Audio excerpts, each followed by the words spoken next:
تو ختم ہو جائیں گے، لیکن اللہ کے رسول خاتم النبیین صلی اللہ علیہ وسلم کی ذات کے حوالے سے کسی ایک بات کا تذکرہ بھی مکمل نہیں ہوگا۔ دعائے ابراہیم، نبی مسیحا اور مضروب وادی طائف، ہم ان کے کس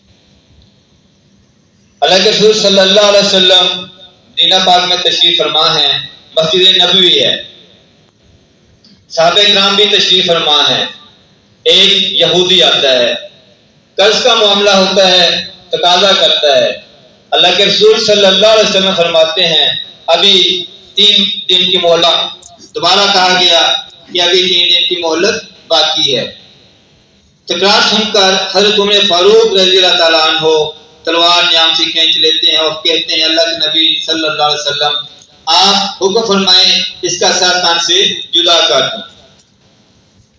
اللہ کے رسول صلی اللہ علیہ وسلم بھی دے دینا ہے۔ اس کے بعد وہ یہودی چلا جاتا ہے اور دوبارہ واپس آتا ہے اور کہتا ہے اللہ کے نبی میرا مقصد یہ نہیں تھا، قرض کا تقاضا نہیں تھا، میں تو یہ دیکھنے آیا تھا کہ کیا آپ واقعی اللہ کے نبی ہیں؟ اور پکار اٹھتا ہے اشہد ان لا الہ الا اللہ و اشہد ان محمدا عبدہ و رسولہ۔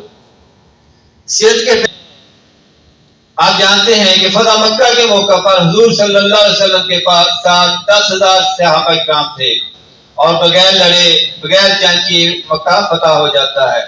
اور یہ وہ موقع ہوتا ہے، وہ وقت ہوتا ہے، وہ ساتھ وہ گھڑی ہوتی ہے جب جو فاتحین ہوتے ہیں کعبہ کے در و دیوار بھی برتہ حیرت میں گم ہو جاتے ہیں۔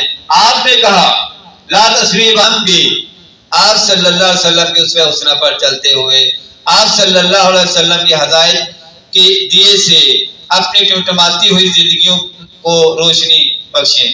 جزاک اللہ خیر۔ السلام علیکم ورحمۃ اللہ۔